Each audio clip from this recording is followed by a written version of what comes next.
Graça e paz, irmãos. Bom dia a todos. Olha só, é ruim quando a gente se devota a alguma coisa que vai fracassar, né? Já pensou? Você investe, você se dedica, investe tempo, investe recurso, investe emoção, investe sentimento, aí o negócio fracassa. Investimento vão, devoção inútil. Esse é o resultado de todos aqueles que se devotam ao mundo, ao invés de se devotarem a Jesus Cristo. Toda devoção que não é a Cristo é devoção sobre algo que não é eterno, que é transitório, que fracassará.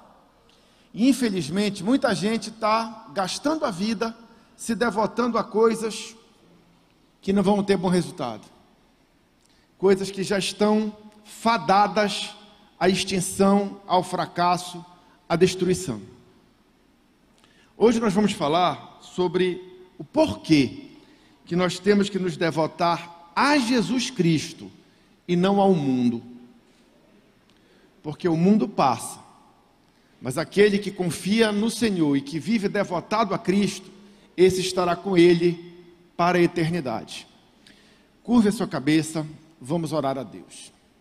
Senhor, que Tu possas nos abençoar nesse momento de reflexão a respeito da Tua palavra, que Tu possas nos dar entendimento, para que possamos entender de fato o que vale nessa vida. Em nome de Jesus é que oramos a Ti. Amém.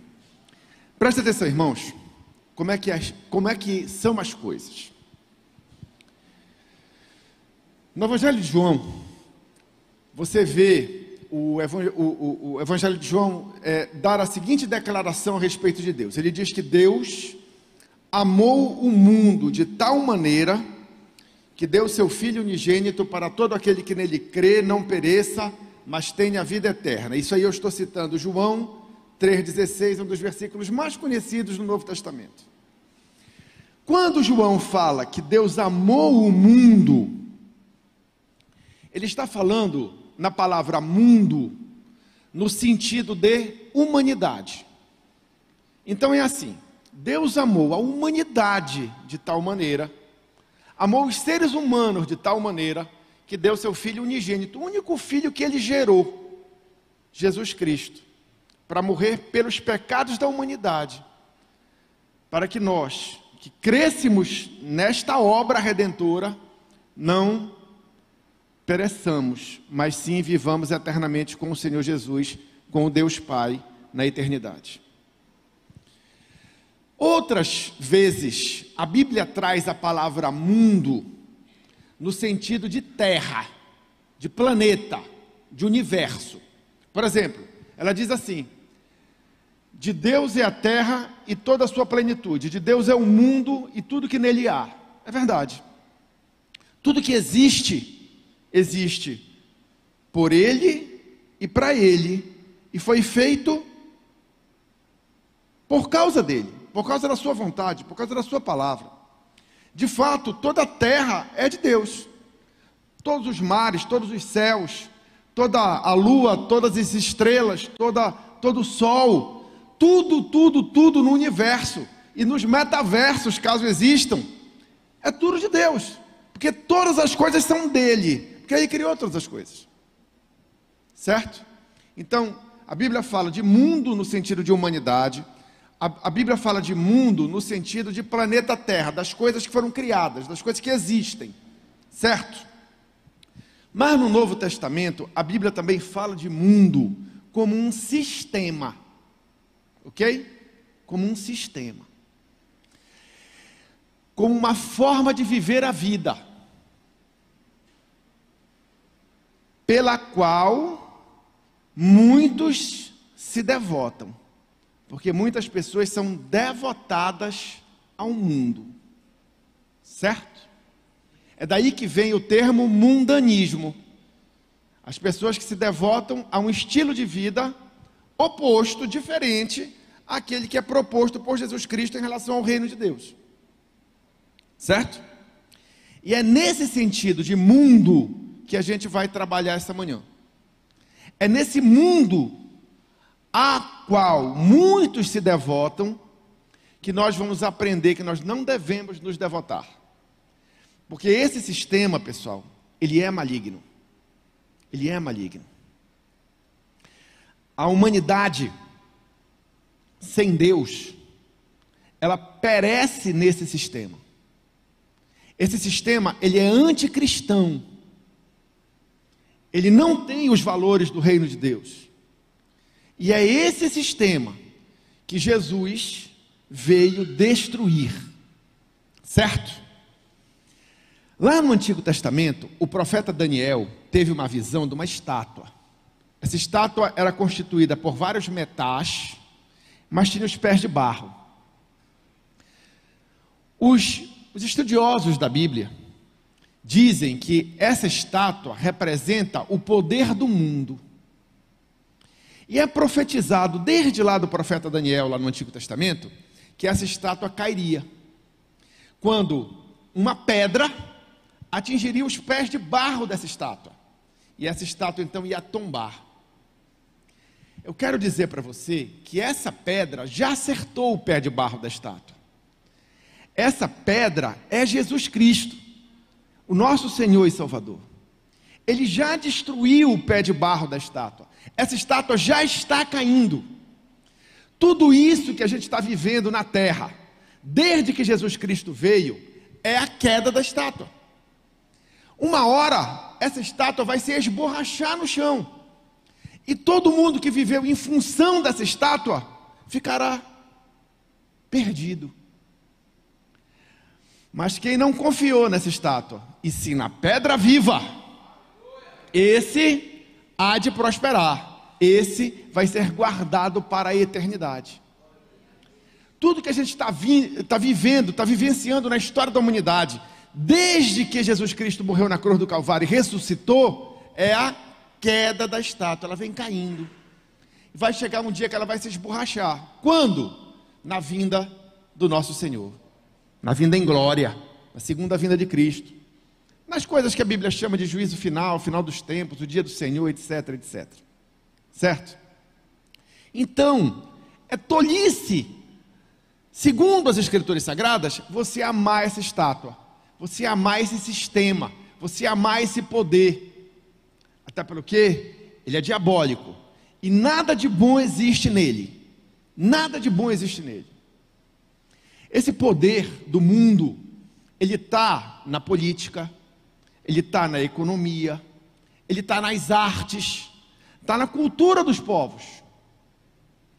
E isso tudo sofre influência maligna.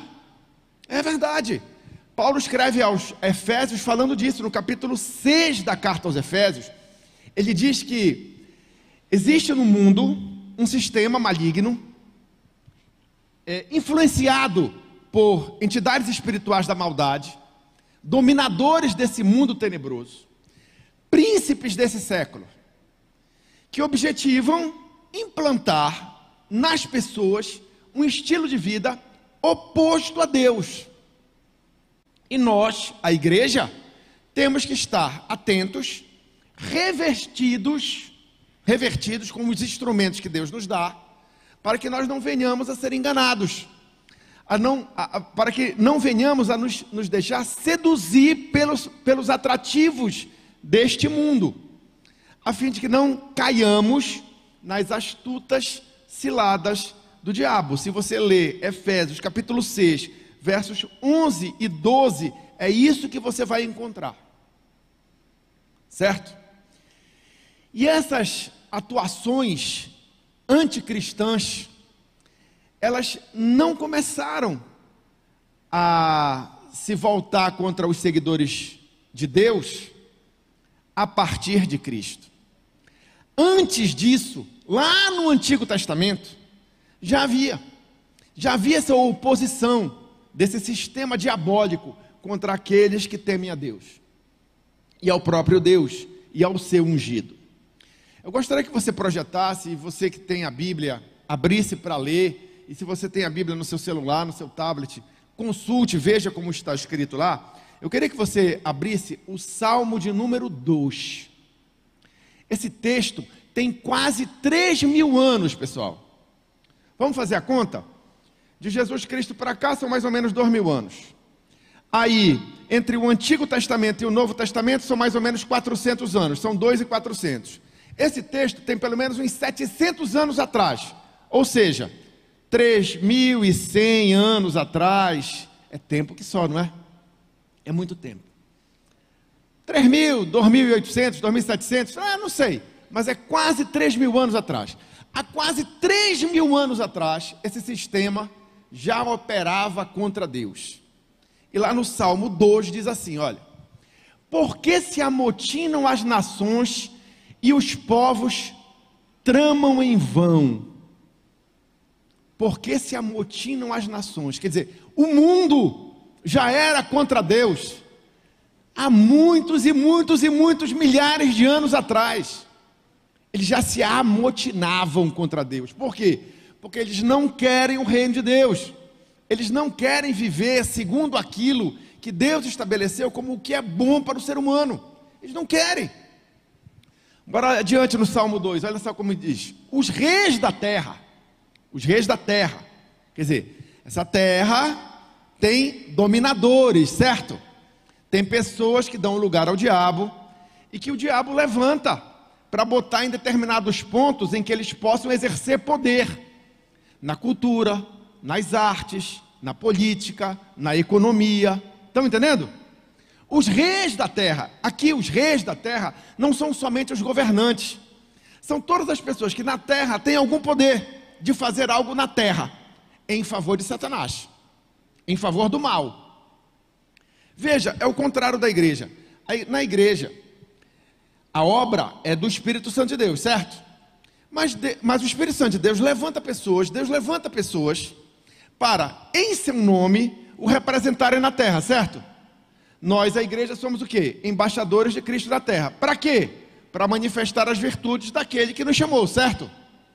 Então, da mesma maneira que existe isso no seio da igreja, no mundo, debaixo do império das trevas, em oposição ao reino de Deus, existem também aqueles que Satanás levanta para serem instrumentos seus no mundo, ok? Normal, é do jogo.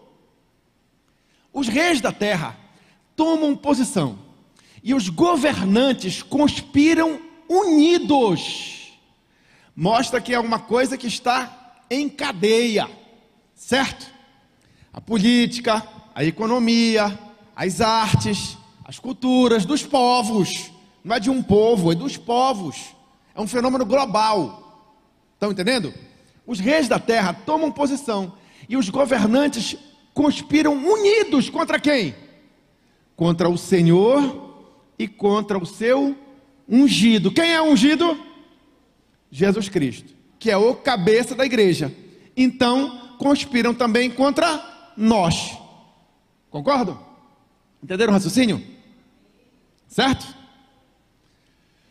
Os reis da terra tomam posição e os governantes conspiram unidos contra o Senhor e contra o seu ungido. E dizem o quê? Presta atenção.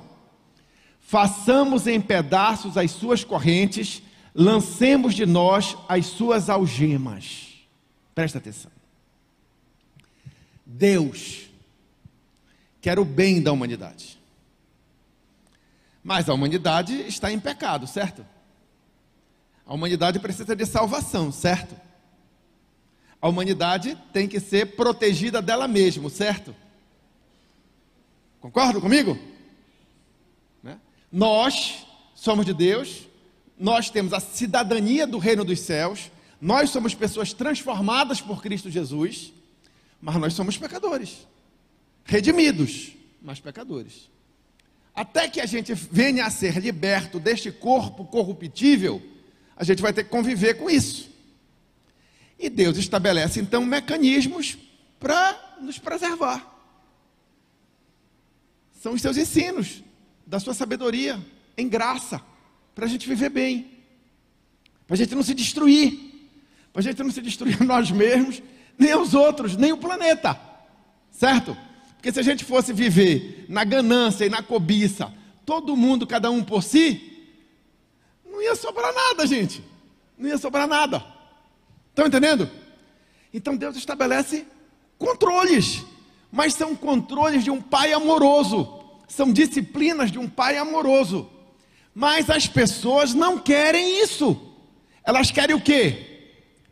Quebrar as algemas, lançar fora as algemas e fazer em pedaço as correntes, porque elas se veem assim, acorrentadas e aprisionadas por Deus. Elas não querem isso. Entendeu? Então, quando você vê hoje em dia gente dizendo assim, não, vamos reescrever a Bíblia, vamos tirar da Bíblia determinados textos e determinadas passagens que ofendem os nossos interesses, o que eles estão querendo fazer? Eles estão querendo isso, tá? Tirar as correntes, tirar as algemas. Para quê? Para que eles possam fazer o que querem e não aquilo que Deus quer. Porque a proposta do Evangelho é nos libertar da escravidão do pecado para nós podermos nos sujeitar a Deus. A proposta do Evangelho é que nós venhamos a negar a nós mesmos, na nossa condição de pecadores, certo? Jesus disse, negue-se a si mesmo, não é aceite-se a si mesmo. Estão entendendo a diferença? Hoje o mundo quer o quê?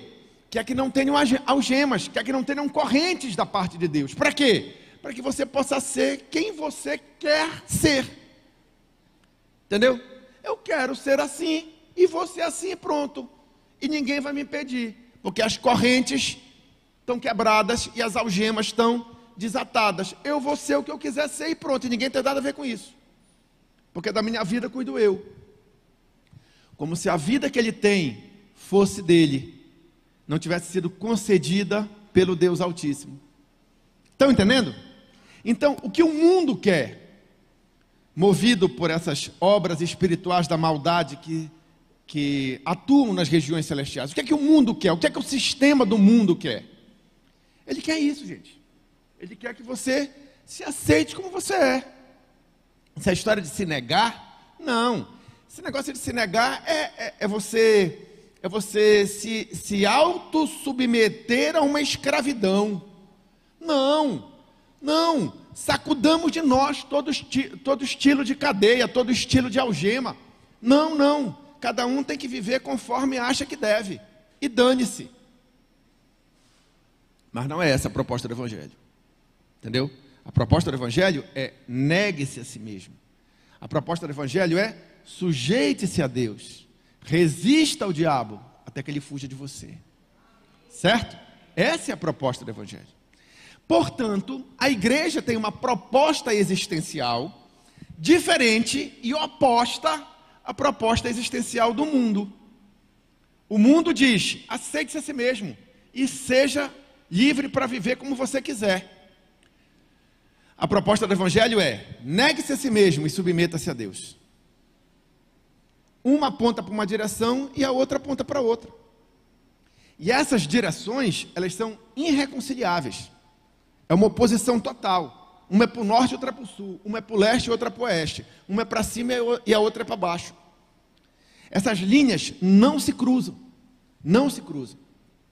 E é por isso que a igreja precisa manter um distanciamento espiritual do mundo, embora estejamos neste sistema, ok?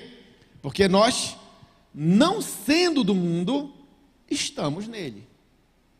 Estamos fisicamente, mas não podemos estar espiritualmente, nem na forma como o mundo vive e atua, porque se seguirmos as diretrizes do mundo, estaremos indo contrário às diretrizes de Jesus Cristo, às diretrizes do Reino de Deus, às diretrizes do Evangelho. Certo? Então, não pode haver comunhão entre luz e trevas. Não pode. E também não podemos servir a dois senhores. Ou você se devota a Cristo e à causa do Evangelho, ou você se devota ao mundo e a você mesmo. E nisso você está fazendo a vontade de Satanás, não tenha dúvida nenhuma. Certo?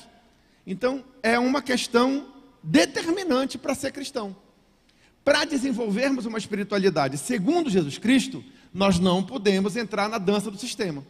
Porque o que é que o sistema quer? Que você rompa as cadeias e despedace as algemas que Deus instituiu para que o homem viva bem. É isso que o mundo não entende, tá? As correntes e algemas, entre aspas, certo? São o que a humanidade precisa para não se afundar. Mas o mundo quer se afundar, e quer se afundar cada vez mais. Então, nós que somos de Jesus, nós que somos da cidadania do reino de Deus, nós não podemos viver como vivem aqueles que não conhecem a Deus, aqueles que estão amando o sistema do mundo, vivendo de acordo com as diretrizes do império das trevas. Nós não podemos. Ou é uma coisa, ou é outra. Não se pode ter a cidadania das duas posições espirituais. Ou você é cidadão do reino de Deus, ou você é cidadão do império das trevas. Não tem como. Não se pode servir a Deus e às riquezas. Ou você se devota às riquezas desse mundo, ou você se devota a Deus. No mundo não tem nada de bom, certo? Lá em 1 João, capítulo 4, verso 5, você vê o seguinte, presta atenção que vai ser projetado. Eles vêm do mundo, por isso o que falam procede do mundo, e o mundo os ouve. Quem ouve a mensagem do mundo, quem se deixa seduzir pela mensagem do mundo, é porque do mundo é. Quem é do reino de Deus, ouve a Deus. Certo? Ouve a Deus. E despreza tudo que vem do mundo. 1 João 5,19. Olha só. Sabemos que somos de Deus e que o mundo todo está sob o poder do maligno. Então nós somos de Deus. O mundo todo está sob o poder do maligno. Então eu não posso me associar com esse sistema. Eu não posso amar esse sistema. Eu não posso viver como esse sistema me propõe viver. Eu tenho que procurar viver de acordo com aquilo que o reino de Deus me convida a experimentar. Aquilo que Jesus me ensinou que é bom. Não o mundo. Aí alguém olha isoladamente e diz assim, mas todo mundo está sob o poder do maligno. Eu ainda encontro coisa boa no mundo. Eu ainda encontro beleza no mundo. Eu ainda encontro coisas que são justas no mundo. Eu ainda encontro boa política no mundo. Eu ainda encontro boas músicas no mundo. Eu ainda encontro boa arte no mundo. Eu ainda encontro boas culturas no mundo. Encontra. Mas isso não provém do mundo. Isso provém de Deus, da graça de Deus, derramada sobre o mundo, a graça geral, que cai tanto sobre justos quanto sobre injustos, para que a nossa vida não seja uma vida de miséria, certo? Isso é tudo graça de Deus, pessoal. O Deus que faz com que o sol nasça sobre justos e injustos. É por isso que você, quando contempla o mundo, você ainda vê beleza, vê coisa justa, vê coisa boa, ainda vê gratidão, ainda vê generosidade, ainda vê solidariedade. Isso não existe no mundo. Mas não provém do sistema do mundo. Porque as únicas coisas que provêm do sistema do mundo, que está sob o maligno, são a soberba da vida, a concupiscência dos olhos e a concupiscência da carne. E depois dessa longa introdução que nós fizemos, nós vamos chegar hoje no texto principal da nossa mensagem desta manhã, que nós vamos refletir, que é 1 João, capítulo 2, e vamos ler do verso 15 ao 18. É por isso tudo que eu expliquei para você. É porque eu expliquei para você que no mundo não tem nada que preste, a não ser aquilo que Deus derrama por graça geral à humanidade. Porque o mundo não fala a voz de Deus e Deus não fala a voz do mundo, por isso que a gente não pode dar ouvido à voz do mundo. Todo o sistema do mundo é corrupto. Todo o sistema do mundo é corrupto. Tudo que há no mundo é corrupção. Certo? E é por isso, então, que João diz, em 1 João, capítulo 2, do verso 15 ao 18, ele diz assim: não ames o mundo, nem o que nele há. Quando ele está falando mundo aqui, ele não está falando na humanidade, como ele falou lá no Evangelho de João, Deus amou o mundo de tal maneira. Não, não é a mesma coisa, certo? Aqui ele está falando como sistema. Vamos ler de novo? Não ames o sistema mundano. Não ames aquilo que o mundo te leva a ter como estilo de vida. Um estilo de vida egoístico, um estilo de vida afastado da mensagem de Cristo, um estilo de vida anti-evangelho, certo? Um estilo de vida escravizado pelo pecado, alegando a liberdade do homem em ser quem ele quer ser, ao invés de negar-se a si mesmo, como ele é convidado pelo evangelho a se tornar uma nova criatura em Cristo. Estão entendendo? Não ames o mundo, não ames o sistema do mundo, não ames a corrupção do mundo, não ames o engano do mundo, não ames a mentira do mundo, não ames a cobiça do mundo, não ames a ganância do mundo, não ames o mundo, nem o que nele há. Se alguém ama o mundo, o amor do Pai não está nele. Claro que não, porque se somos da cidadania do reino de Deus, que não é deste mundo, vivemos com uma outra mentalidade, certo? Com uma outra mentalidade. A gente não pode mais viver como aqueles que não conhecem a Deus, unicamente para satisfação do nosso ego, unicamente buscando os prazeres da nossa carne, unicamente cobiçando tudo aquilo que passa pela nossa frente, que a gente acha que é legal para nós. Nós não podemos viver assim, certo? Inclusive, os ímpios estranham que nós não queiramos essas coisas que eles tanto desejam. Eles até dizem: olha, esse pessoal da igreja, eles são diferentes. Quando eles podem se vingar, eles não se vingam, eles não retribuem o mal com o mal. Estranho isso, né? Eles têm às vezes a faca e o queijo na mão para retribuir aqueles que fizeram mal para eles, mas eles não fazem. Estranho esse pessoal. Esse pessoal é meio maluco, meio pirado. Deviam fazer, né? Mas eles não fazem. Olha, eles têm a oportunidade de usufruir de tal e tal prazer, de tal e tal benesse, mas eles não fazem. Estranho, né? É um povo aprisionado. Esse Deus que eles dizem que servem é um Deus escravizador. Bota neles correntes, bota neles algemas, para eles não fazerem o que a gente gosta de fazer. Não pode ir na festa, não pode beber, não pode fumar, não pode se prostituir, não pode... Assim que o mundo nos vê. Não é essa a realidade. No reino de Deus, nós compreendemos que todas essas coisas têm uma outra conotação. O raciocínio do mundo é diferente do nosso. A maneira com que eles veem, como eles veem as coisas, é uma forma diferente da nossa. O que eles chamam de escravidão, para nós é libertação. Entenderam? E o que eles chamam de prazer, para nós é ofender a Deus. É falta de temor. Eles não falam a nossa língua e nem nós a dele. Tudo bem, tudo bem. É assim mesmo. É para ser assim, certo? Se nós falássemos a língua do mundo, nós seríamos do mundo, e eles nos ouviriam, e dariam crédito para o que a gente fala. Mas eles não são do reino de Deus, eles não entendem a nossa língua, eles não entendem a linguagem do amor, eles não entendem a linguagem da santidade, eles não entendem a obra redentora de Cristo. Se eles entendessem, nos compreenderiam, mas eles não conseguem entender, porque eles não têm ouvidos para ouvir. Certo? Apocalipse é claro, quem tem ouvidos para ouvir, ouça. Nem todo mundo tem ouvidos para ouvir, mas quem tem, ouça. Pois bem, vamos lá.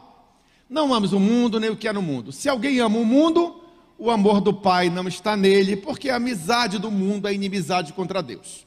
Pois bem, sigamos. Pois tudo que há no mundo, presta atenção, lembra quando eu disse que tudo que tinha no mundo não era bom? Por que não é bom? Eu expliquei, tem coisa boa no mundo? Tem coisa boa no mundo, mas não vem do mundo, vem de Deus, não vem do sistema. O sistema é cobiça da carne, cobiça dos olhos e ostentação dos bens. Ou seja, concupiscência da carne, concupiscência dos olhos e soberba da vida. E isso não provém do Pai, mas de quem? Do mundo, do sistema. Entenderam? O sistema é isso. É ostentação, é soberba, é vaidade, é se achar melhor que o outro, é procurar ser superior em relação ao outro, é ter mais poder, é ter mais prazer, é ter mais recursos, é ter mais.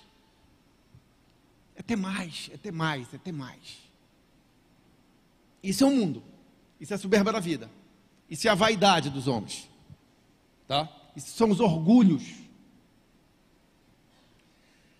Eu quero ser reconhecido. Quem busca reconhecimento, pessoal? Esse está cheio do espírito do mundo. Quem é de Jesus não busca ser reconhecido por ninguém, até pelo que ele sabe que ele nada é, entendeu? Ele sabe que toda boa dádiva e todo o dom perfeito que vieram a ele, vieram não por causa dele, mas porque um Deus de graça concedeu porque quis, porque é um Deus bom, amoroso, é um Pai amoroso. Reconhecimento. Cobiça da carne. O que é a cobiça da carne? É a vida em busca do prazer, certo? Quem busca prazer na vida terrena, quem vive devotado a isso, não está se devotando a Cristo, tá? Porque se você busca o prazer da sua carne, você não está buscando o prazer de Deus em você, certo? A nossa fome e a nossa sede tem que ser fazer a vontade do nosso Pai. Jesus dizia isso: a minha comida e a minha bebida é fazer a vontade do meu Pai que está no céu. Lá no Antigo Testamento, o Davi dizia assim: como suspira a corça pelas águas que correm, assim por ti, ó Deus, suspira a minha alma. Sede tem minha alma, sede do Deus vivo. Mas o mundo tem sede do quê? Dos prazeres da sua carne. Entendeu? São coisas totalmente opostas, pessoal. Ou é uma coisa ou é outra. Se você está devotado a satisfazer a sua carne, não adianta. Não adianta, você está sob o império das trevas. Mas também tem a cobiça dos olhos, que é a cobiça de ver e querer aquilo que você está vendo. Não importa se são os bens do próximo, não importa se é a mulher ou o homem do próximo, não importa se é o emprego do próximo, você quer. Entendeu? Nessa cobiça, só tem destruição, gente. Só tem destruição. Quem vive devotado a ter o que cobiça, não está vivendo no reino de Deus. Ah, mas eu posso ambicionar coisas boas. Pode. Mas o cristão é essencialmente um contente. Entendeu? É um contente. Ele está contente com a roupa que ele tem, com a comida que ele come, com a família que Deus lhe deu, com o emprego que Deus lhe deu. Ele é contente. Ele é grato a Deus por isso. Ah, isso quer dizer que ele não pode querer buscar coisas melhores? Lógico que pode. Lógico que pode. Dentro daquilo que Deus estabeleceu como o bom, o justo, o agradável a Deus, é lógico que ele pode. A gente estuda, a gente trabalha, a gente investe para isso. Não tem problema nenhum. Problema nenhum. O problema é ser devotado a cobiçar. Porque quem é devotado a cobiçar é um eterno insatisfeito. E os eternos insatisfeitos não traduzem gratidão a Deus. Compreenderam? Porque estão sempre insatisfeitos. Tem gente que não para em igreja, né? Vai de igreja em igreja, de congregação em congregação, porque nunca está satisfeito com a congregação que Deus lhe colocou. É um eterno insatisfeito. O que ele cobiça com isso? Maior espiritualidade? ou é poder religioso? O que ele está cobiçando? É estranho isso, pessoal. É estranho. Crentes que se dizem crentes e são eternos e insatisfeitos. Isso é o mundo. O mundo é que é eterno e insatisfeito. O mundo que é um buraco sem fundo. O crente não. O crente é contente. Seja mesmo no pouco. Por quê? Porque ele sabe que os bens da terra jamais poderão comprar a mansão celeste que ele vai habitar. Porque ele sabe que todas essas coisas aqui são transitórias. Porque ele sabe que nu ele veio a este mundo e certamente nada levará dele de material. Nem a própria casca não vai, porque o corruptível não pode herdar um incorruptível. Certo? Então não tem sentido em investir, em se devotar ao mundanismo. Não tem. É espantoso que pessoas que se dizem cristãs o façam. Pois tudo que há no mundo, pessoal, bote isso na sua cabeça. A cobiça da carne, a cobiça dos olhos e a ostentação dos bens, a soberba da vida, as vaidades, não procedem do Pai, mas do mundo. Mas tem crentes orgulhosos, não deveriam ser. Isso é soberba da vida. Deus está com os humildes. Deus está com os contentes.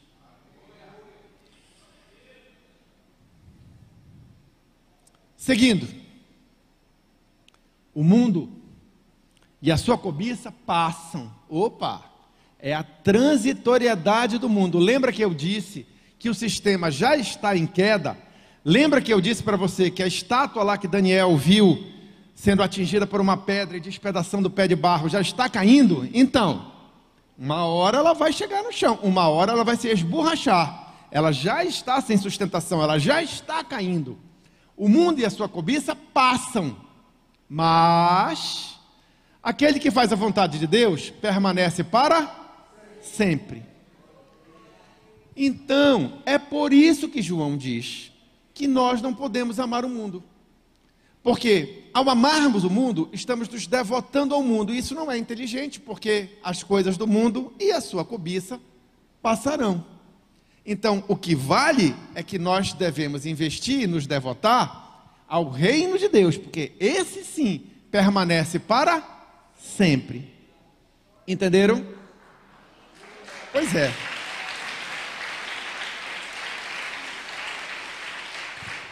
Mas, na igreja de Cristo, na terra, a gente ainda vê pessoas que se dizem cristãs amando o mundo, correndo atrás de prazeres carnais, correndo atrás da cobiça dos olhos, vaidosas, orgulhosas, arrogantes, prepotentes, ostentando, muitas vezes, até mesmo o que nem verdadeiramente é delas, certo? Projetando uma imagem que nem é real, principalmente da sua santidade. Elas projetam para os outros uma imagem de santidade que elas na verdade nem têm. E ao fazê-lo, elas criam um espaço enorme para Satanás atuar na vida delas.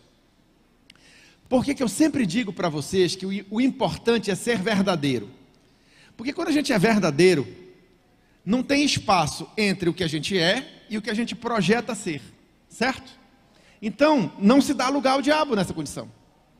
Agora, quando você projeta uma imagem de santidade dentro da congregação, se empavona todo, entendeu? E isso não se traduz na realidade, o que é que você está fazendo? Você está criando um espaço entre a imagem projetada e a realidade. Nesse espaço, Satanás tem lugar para te envergonhar, para te destruir, para macular o teu testemunho, para destruir a sua vida todinha. Entendeu? Então, seja verdadeiro, não projete nada que você não é mesmo. Seja natural.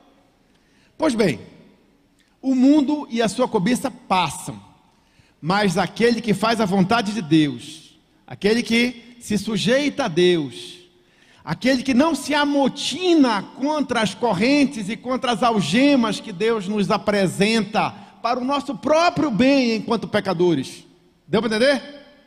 Lembra do Salmo 2? Pois é.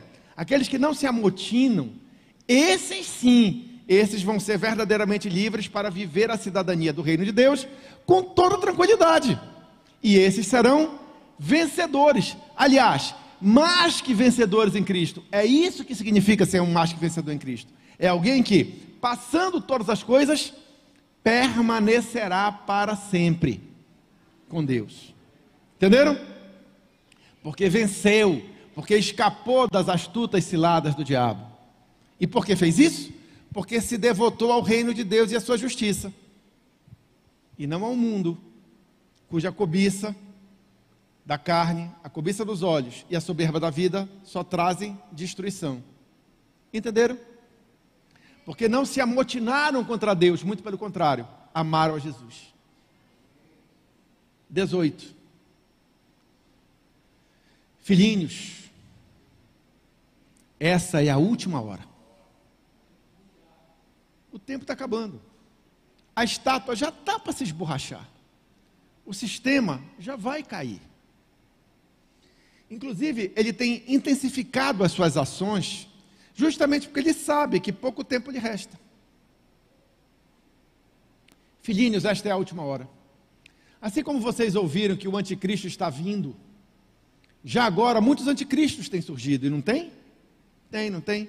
Há 3.000 anos atrás, os reis da terra já se amotinavam contra o Senhor e contra o seu ungido. Já eram anticristos. Entendeu? Você viu lá no Salmo 2. Filhinhos, esta é a última hora. E assim como vocês ouviram que o anticristo está vindo, já agora muitos anticristos têm surgido. Por isto, sabemos que esta é a última hora. E já na última hora, você ainda está se devotando ao mundo, você ainda está se devotando aos prazeres da sua carne, à cobiça dos seus olhos, e às vaidades e à soberba da vida. Sinceramente, irmão, me desculpe, querido ouvinte, você me perdoe, você é louco, você é louco. Ainda há oportunidade, não perca, gente. A porta para a cidadania celestial em Cristo ainda está aberta, mas já vivemos a última hora.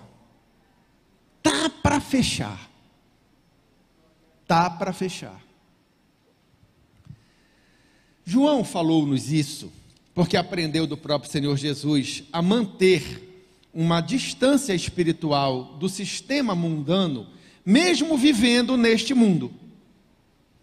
Onde é que João aprendeu isso? Ele aprendeu, segundo ele narra no seu próprio evangelho, em João, Evangelho de João, capítulo 15, verso 19. Lá, Jesus já alertava sobre este conflito espiritual que há entre o reino das trevas, o império das trevas, e o reino de Deus. Então, veja lá em Evangelho de João, capítulo 15, verso 19, olha o que está escrito. Evangelho de João, 15, 19. Está falando aos discípulos, está falando a nós. Se vocês pertencessem ao mundo, ou seja, se vocês fossem do sistema, se vocês estivessem vivendo devotados aos desejos da carne, à cobiça dos olhos e à soberba da vida, o mundo, o sistema, amaria vocês, porque vocês seriam dele, certo? Se vocês pertencessem ao mundo, ele os amaria, como se fossem dele. Todavia, vocês não são do mundo, vocês não são do sistema, vocês são do reino de Deus, vocês são meus, diz o Senhor Jesus, vocês estão na minha mão. Eu os escolhi, tirando-os do mundo, por isso o mundo vos odeia. Primeiro odiou a ele, vai odiar a nós também. O sistema não gosta de quem não gosta dele. Entendeu? O sistema não gosta de quem não gosta dele. Ok, para nós tudo bem. Entendeu? Agora, Por isso que é estranho pessoas que se dizem cristãs se devotarem à concupiscência dos olhos, à concupiscência da carne e à soberba da vida. Por quê? Porque essas coisas são anticristãs. Como é que você pode jogar em 2 times, pessoal? Não dá. Não se pode servir a 2 senhores. Jesus nos escolheu para sermos odiados pelo mundo. Por quê? Porque o sistema odeia aqueles que não são dele. Para nós está ótimo. Nós somos amados filhos de Deus. Nós não precisamos do amor do mundo. Entenderam? Nós não precisamos. Não precisamos de mais nada. Em Deus já temos tudo. E sejamos gratos. Mateus 6, de 19 a 24, Jesus também fala desse aspecto da divergência entre o império das trevas e o reino de Deus, da divergência entre o amor do mundo e o amor a Ele, a devoção ao mundo e a devoção a Ele, e a transitoriedade das coisas terrenas. Porque já é a última hora, certo? Já é a última hora. E lá em Mateus 6, 19 a 24, você vê assim: não acumuleis para vocês tesouros na terra. Isso é o que mais o mundo nos incentiva a fazer. Entesourar para cá. O mundo, o sistema, gosta disso. Não acumulem para vocês tesouros na terra, onde a traça e a ferrugem destrói, e onde os ladrões arrombam e furtam, saqueiam e roubam. Mas acumulem para vocês tesouros nos céus, onde a traça e a ferrugem não destrói, e onde os ladrões não arrombam nem furtam. Pois onde estiver o teu tesouro, aí também estará o teu coração. Onde é que está o teu tesouro? Nas coisas de Deus, naquilo que Ele tem te dado em graça, ou naquilo que o mundo te oferece? Desejo, satisfação para os desejos da tua carne, satisfação para a cobiça dos teus olhos e vaidades, soberbas, orgulhos. Onde é que está a tua alegria? Tá? Pensa bem, porque aonde você coloca o teu tesouro, aí vai estar teu coração. Certo? Adiante. Os olhos são a candeia do corpo. Aí está falando da concupiscência dos olhos, tá? Se os seus olhos forem bons, todo o teu corpo será cheio de luz. Mas se os desejos que você cobiça forem maus, como são aqueles que são incentivados pelo mundo a que você tenha, você vai viver em trevas. Mas se os seus olhos forem maus, todo o teu corpo será cheio de trevas. Portanto, se a luz que está dentro de vocês são trevas, que tremendas trevas serão, né? Jesus está dizendo assim: você diz que me segue, né?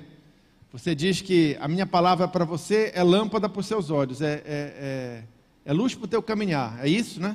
Pois é, então anda nessa luz, porque se tu não andares, tu vai ver em trevas. E o mundo quer que tu vivas em trevas, porque é nas trevas que você encontra satisfação para os desejos da tua carne, para a cobiça dos teus olhos e para as vaidades da tua vida, para a soberba da tua vida. É assim mesmo. A coisa toca nessa linha. Acredite. Irmãos, eu encerro essa palavra a você, essa reflexão, clamando a Deus para que você, em conformidade com o que diz em Provérbios capítulo 4, verso 25, você possa ter olhos que olhem direito, e que você veja que o caminho que conduz à perdição é largo e espaçoso, certo?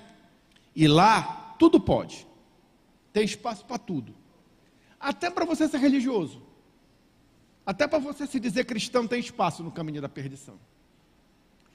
Mas o caminho que conduz à salvação, ele tem uma porta estreita, e o caminho é apertado, porque lá só cabe devoção a Cristo, só cabe devoção a Cristo, não cabe mais nada, entenderam? É um caminho plano, não tem buraco nesse caminho. É um caminho iluminado, mas é um caminho apertado. Só cabe devoção a Cristo. Não me responda, mas responda para você mesmo diante de Deus. A quem você está se devotando? Você está se devotando a satisfazer os desejos da tua carne? Você está se devotando a satisfazer a cobiça dos teus olhos? Você está se devotando às vaidades, às soberbas, aos orgulhos desta vida? Se você está se devotando a isso, você não está no reino de Deus, você está no império das trevas, você está vivendo segundo o sistema do mundo, porque é do mundo que essas coisas procedem. Você leu lá em 1 João. Se você é alguém que pensa estar no reino de Deus, pensa estar trilhando o caminho da salvação, saiba você, neste caminho só cabe a devoção a Cristo. Só cabe a devoção a Cristo. É exclusivo. Não ames o mundo. O mundo passa e as suas concupiscências, mas aquele que faz a vontade de Deus, esse permanecerá para sempre. A minha oração a Deus, em nome de Jesus, ao encerrar esta reflexão, esta meditação da palavra, é que você encontre a porta e trilhe o caminho para que você permaneça para sempre. Cuidado com as astutas ciladas do diabo. Cuidado com a sedução das riquezas. Cuidado com a sedução da cobiça dos olhos, da cobiça da carne, da soberba da vida. Cuidado com isso. Siga o que Paulo recomenda aos Efésios. Tome a armadura de Deus, para que você possa combater o bom combate, guardar a fé até o final e ser aprovado e não reprovado. O meu desejo é vencer, e o que eu quero para mim, eu também quero para você. Pense bem na sua vida e veja como você está andando. Devoção só a Jesus Cristo. Você compreendeu? Fomos claros? Amém. Pastor Rodivaldo.